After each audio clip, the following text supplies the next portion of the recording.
Welcome to the Fedcap Group's fiscal year 2025 full year funder presentation. All participants are currently in listen-only mode. We're joined today by Fedcap's President and CEO, Christine McMahon, and Chief Financial Officer, Carol Corey. Today's presentation will cover key areas, including program performance and highlights, financial results, and strategic growth initiatives. Please select unmute to ask your question. Please note that the session is being recorded. At this time, I'll turn the program over to Christine McMahon. Thank you, Ari, and a special thanks to Advisory Partners, our investors relations specialists, for their ongoing work in preparing our release. Their not-for-profit division has guided our release since its inception in 2015. I want to thank our board members for today's call. They have been a driving force behind our transparency agenda. This call, this report, our front window approach to making sure we continually strengthen our accountability and performance. And thanks to all of you for joining us for today's webinar. As mentioned, I'm joined this morning by our CFO, Carol Corey, and today is our 2025 year-end funder and investors update. We will cover our program performance, financial performance, and what we're building next. And just to set the context for today's call, we're all aware that the systems around work, health, and economic opportunity are changing quickly. New labor dynamics, new markets, and rapid technology shifts. AI and automation are no longer a thing in the future. They're already changing how services are delivered and how people access opportunity. Our position is straightforward. We are actively pursuing modern technology, including AI, to reduce barriers, especially for people facing health and disability challenges, as well as other obstacles, so that they can move into work, stay in work, and build a real path to economic mobility. On slide 2, we lead with transparency because it's part of how we earn trust. We produce these reports so you have a clear view of outcomes and stewardship, what we delivered, what is required, and what we're doing next. On slide 5, let me begin with who we are as an enterprise and how we operate at scale. Our operating principles focus on 3 key areas. First, on sustainable financial health. Also, staying relevant at the level necessary to gain the trust of our funders and assist in effecting systems improvement. We aim to partner with our funders to strengthen systems with practical innovations so results ripple and scale beyond a single program or contract. And of course, on the principle of measured impact, not only delivering top-tier contract performance, but adding value that moves people toward real economic mobility, wage growth, savings, and stability. That's behind our wage and wealth focus, integrating parent education and financial literacy initiatives. And it's why we operate with an integrated model across all of our practice areas. On slide 6, we serve individuals and families facing real barriers to economic mobility, at-risk children, their parents, veterans, people with disabilities, people navigating health issues, behavioral health and substance use challenges, justice-involved individuals, older workers. And for many, the barrier isn't willingness. It's chronic conditions, mental health, disability, inconsistent access to care. These can quietly derail work and learning. It's why we treat health stability as foundational to economic mobility, not a side issue. On slide 7, we deliver through 4 integrated practice areas: education, workforce, health, and economic development. We connect them intentionally because economic mobility is cumulative. Skills that translate into work that grows into a career, wages that turn into savings, households that become stable, and people who feel confident and anchored in community. And we're explicit about the linkage. Our models focus on durability, not just throughput. On slide 8, our network model is a real advantage. Strong local operators aligned under shared enterprise standards. It keeps us close to communities while building disciplined systems across performance, compliance, scale, and replication. On slide 9, we operate 300 plus contracts across diverse funders. This reflects resilience. We operate across contracts, but relationships spanning government, philanthropy, and institutional partners. Our diversity supports continuity and reduces concentration risk. On slide 11, let's move into results. This past year, we served roughly 334,000 people, a 37% increase year over year. This reflects strategic growth and replication across our footprint, but also reflects enhanced technological platforms that allow us to serve more people faster, and at lower cost. We are modernizing delivery, investing in technology, including AI where it's appropriate, to reduce friction, improve navigation, and increase follow-through, especially for people who face complex health and other barriers. Slide 12, education had a strong year with nearly 8,000 students served. That's up over 56%. Completion rates were nearly 90%, and roughly 3/4 of completers secured employment in the sectors they trained for. Education remains one of the strongest engines of mobility because it changes earning power and career trajectory. And we've built a continuum from early childhood through post-secondary and industry credentials paired with supports that help learners persist and complete. We're also ensuring our pathways reflect the emerging labor market. AI is reshaping tasks, roles, and entry points. Our goal is practical: build credentials that employers trust and pathways that lead to real jobs and wage progression, but also stronger communities in the process. Slide 13, a few highlights. Our education practice was strengthened this past year by continued expansion, increased research capacity, and the opportunity to scale in high-demand pathways, and Civic Hall as a front door to the innovation economy. First, we expanded into the UK education and training market through the acquisitions of Big Picture Learning UK and the Vergency Group, both important platforms for growth and innovation as we build a stronger global education footprint. In our Community Impact and Policy Institute, we expanded our research capacity through the acquisition of Spotlight on Poverty and Opportunity. That matters because rigorous research and insight can help us scale what works and improve systems, not just programs. We deepened our reach through continued expansion of Apex Technical School and TACT. Apex continued scaling post-secondary trades, including clean energy, training, and other high-demand technical pathways, while TACT expanded its neurodiversity-focused model in New York, Texas, and Colorado. The Bernard Goldstein Center at Civic Hall has become a premier hub for innovation, digital learning, workforce development, and community engagement, and importantly, a point of access to the innovation economy for people who too often get shut out. Since opening in November of 2023, Civic Hall saw almost 100,000 visitors through programs, events, and technology convenings that strengthen economic mobility across the city. We hosted roughly 500 events, including 189 community gatherings and 29 job fairs. And those aren't just convenings, they're pathways. More than 8,500 New Yorkers participated in community events, and 1,800 job seekers connected with employees through hiring fairs. And our training programs expanded significantly. Roughly 4,500 students completed courses, up more than 225% from 2024, with a 92% graduation rate in 2025, up from 80% a year prior. And I want to add one important evolution. Civic Hall is also becoming a center of gravity for our health tech push in direct partnership with our health and education practices. We're using this platform to bring together innovators, providers, employers, and public partners from around the globe to translate emerging health technologies into real-world access, supporting digital health navigation strategies, building the skills pipeline for our health and tech-adjacent roles, and advancing practical models that help people manage health barriers so they can participate in training, sustained work, and move forward with confidence. The Bernard Goldstein Center at Civic Hall is not just a building, it's an operating platform. It's how we expand participation in the innovation tech economy, build digital confidence, and connect learning to employment opportunities at scale. And it's also where we're building the muscle for responsible technology adoption. As we look ahead, Civic Hall's role includes the AI-enabled platforms we're integrating across our enterprise alongside single stop, Fedcap Cares, and Vergency, so we can modernize delivery and improve outcomes in scalable, measurable ways.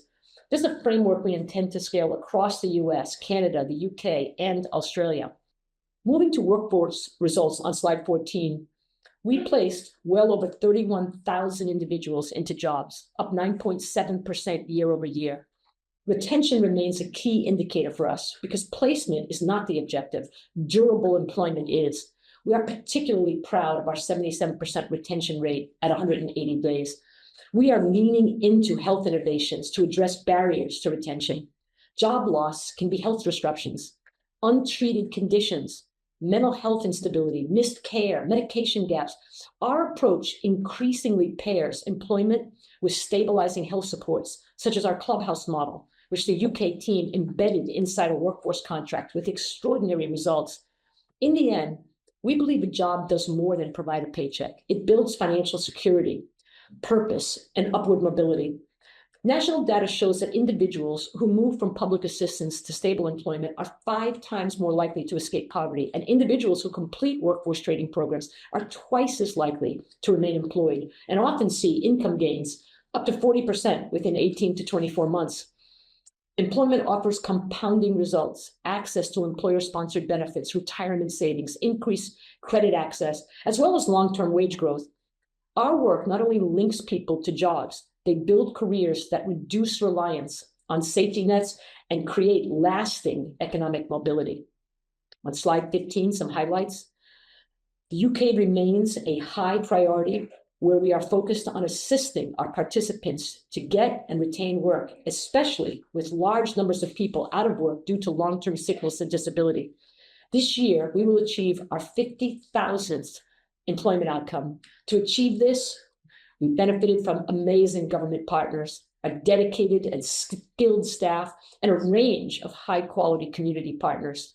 In New York City, we won multiple regions, both as a prime and as a subcontractor under the new We Care 4. And in Australia, we're building readiness and momentum as the disability employment market evolves. And thanks to a very strong and innovative government partner and an amazing group of staff and over 50 providers across 62 locations, we have continued with strong employment performance in Canada, raising job entry rates for those on social assistance and exceeding delivery requirements across our footprint. Overall, we're also using better tools, data, AI-driven digital engagement, and stronger case management systems to identify risk earlier and reduce drop-off, particularly when health barriers could interrupt someone's progress. On slide 16, moving to health results, health grew significantly. 68,000 people received wellness services, up nearly 47%. This matters because health barriers are one of the strongest predictors of success in getting employment and staying employed. When we stabilize health and simplify access to supports, long-term workforce outcomes improve. Single Stop continues to be a major stabilizer, connecting households to over 924 million in eligible benefits, averaging about 24,000 per household. Those resources reduce crisis pressure, often the driver of poverty trap. This resource makes sustained employment more feasible. A defining feature of Fedcap's approach is that we braid services instead of running them in silos. We embed health supports inside workforce and education when needed, and we bring workforce and skill building into health models to move someone forward. This integrated approach improves outcomes because stabilizing health increases someone's ability to engage in training, show up consistently, and sustain employment. It's not just a social imperative, it's an economic one. Untreated health barriers drive absenteeism, turnover, and long-term dependence on public systems. On slide 17, some health highlights. In 2025, we saw strong momentum, expansion of our Clubhouse model in the US and the UK. And in the UK, we received a special recognition for this expansion, having integrated our model inside a workforce contract, which resulted in our highest employment rates across all Clubhouse locations. We also saw partnership growth, a major contract win, including our largest UK contract, supporting Surrey's WorkWell program. And technology is increasingly a force multiplier. It can reduce missed handoffs, speed up access, improve continuity, and help us personalize support, especially for people who have historically been bounced between systems.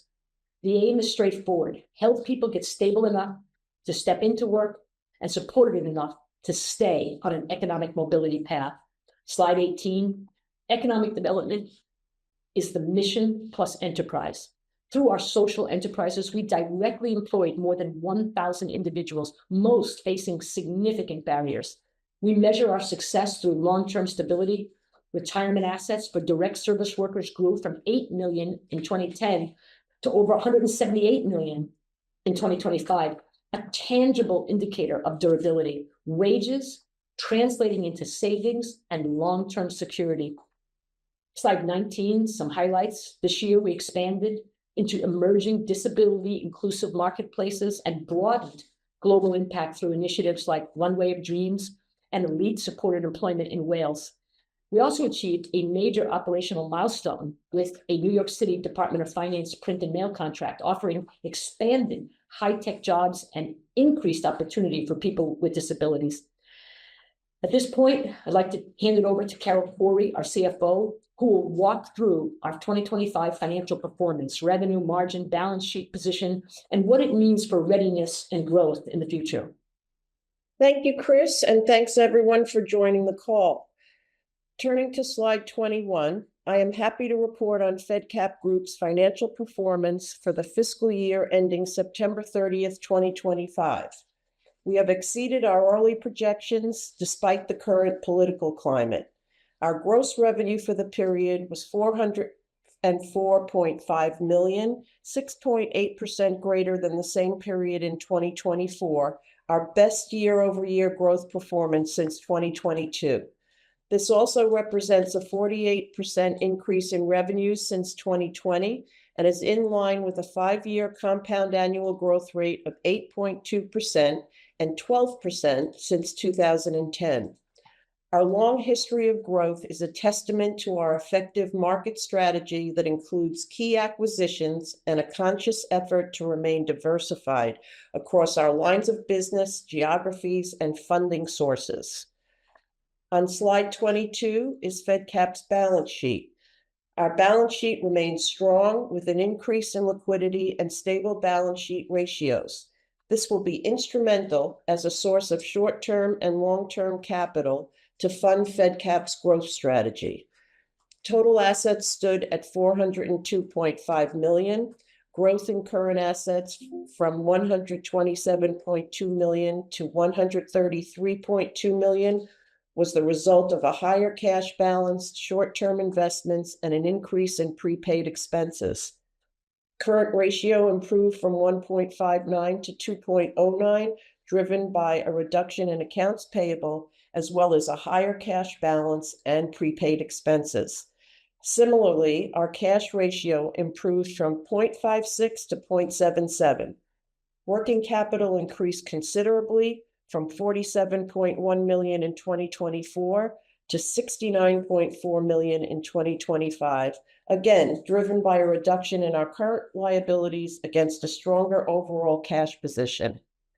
Liabilities totaled $298.5 million, down from $309.3 million the prior year. Reductions in accounts payable and the revolving credit balance reflect a commitment to debt management while maintaining adequate liquidity and operational flexibility. Net assets grew significantly to $104 million from $98.8 million, driven largely by gains in unrestricted assets, a positive indicator of financial health and institutional independence. Turning now to our key financial ratios on slide 23, Fedcap achieved an operating margin of 1.29% of gross revenue in 2025, up from 0.59% in the prior year. Operating efficiency remains strong, with personnel costs at 51.4% of gross revenue and program expenses at 88%, reflecting disciplined fiscal management and continued investment in mission-driven services. On slide 24, we see that Fedcap's revenue portfolio is a diverse mix of government and institutional contracts, fee-for-service, and philanthropic support. Government contracts remain our primary revenue source, accounting for 70% of total revenue. While we will continue to aggressively pursue these contracts, the uncertainty and fluidity of government environments across our footprint reinforce the need for a more balanced revenue model. Our growth strategy prioritizes expanded fee-for-service revenue, particularly within our education and health practices. The continued growth of our education practice has already strengthened our diversification through tuition-based programs, and we project that fee-for-service revenue will represent 35% of total revenue by 2030. Slide 25 shows sources of revenue by practice. Workforce development was relatively flat versus 2024 due to strategic reductions at Fedcap UK and Fedcap Inc. However, overall, the practice area overachieved its budget by $8.3 million, driven by better than expected performance in Canada, Inc., UK, and CWS, primarily due to an increase in clients served. Our economic development practice area grew 3.9%, led by DHS, a 9.1% expansion of our existing contract, and facilities management that expanded 1.8%.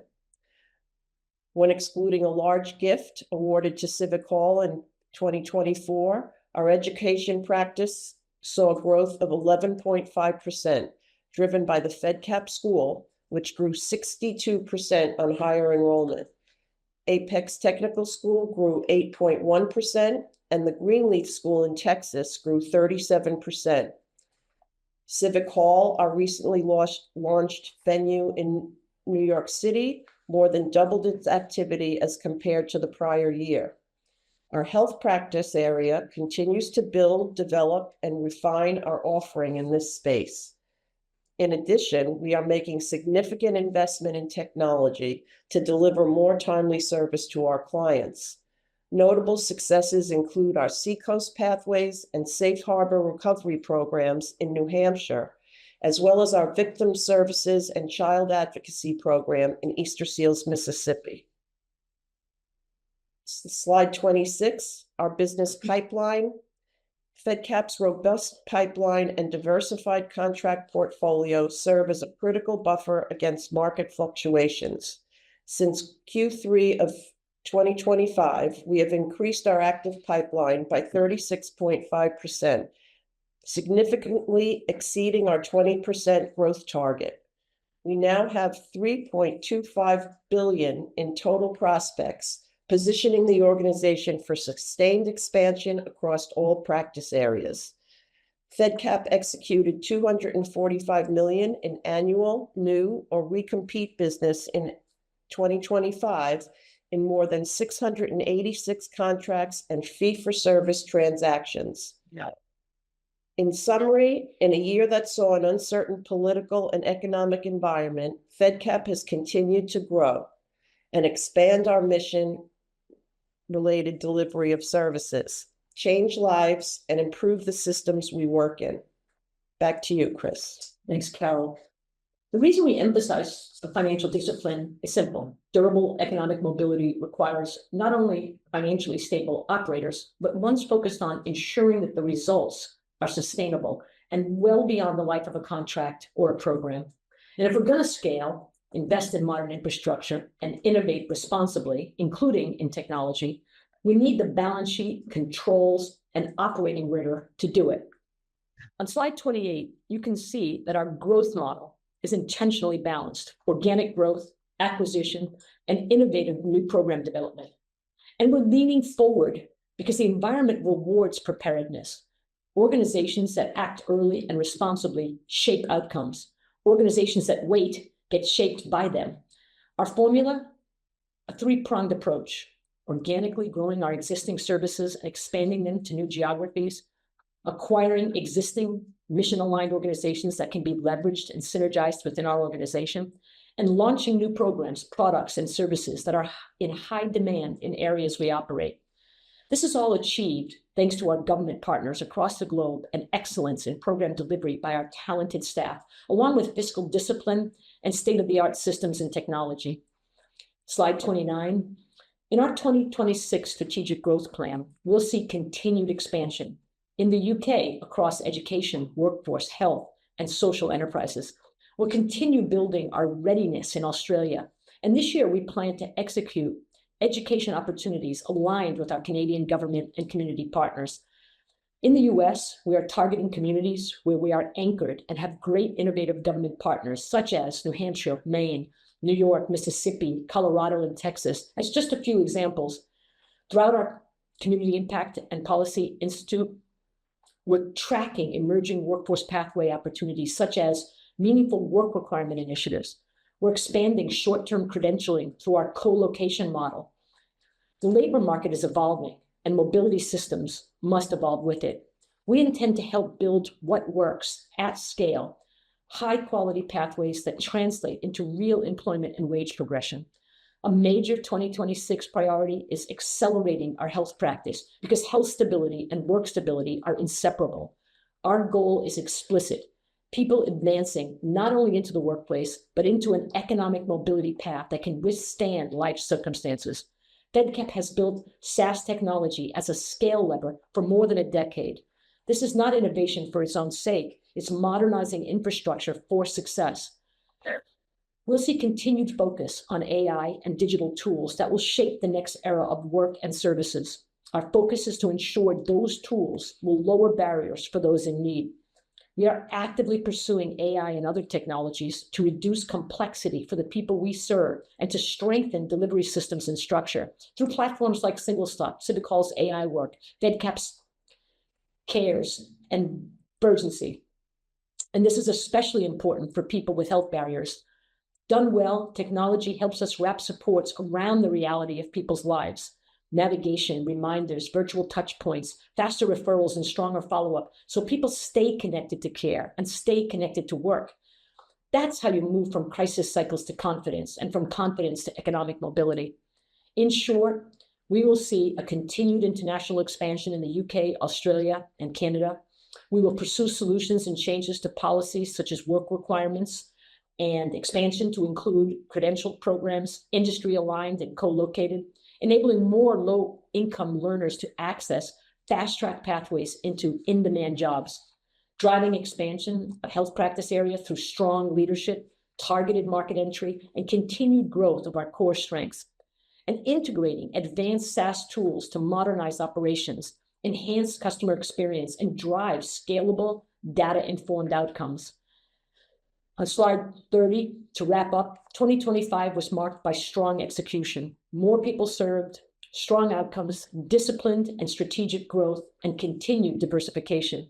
In fiscal year 2025, we achieved 30% increase in clients served year over year. We grew by 6.8% over fiscal 2024. We also weathered the longest U.S. federal government shutdown in history without layoffs or disruption to employees. During the year, we continued to organically expand into new markets, acquiring key organizations, the Urgency Group and Big Picture Learning UK, to expand our reach into the international education sector. Our social enterprise operations expanded into new markets through the acquisition of Runway of Dreams and an adoptive fashion and lifestyle company, and Elite, supporting employment in Wales, marking our first international expansion of our social enterprise. Fedcap continues to prioritize expanding education and health practice areas, and we project that these areas of practice will represent a full 40% of total operations by 2030.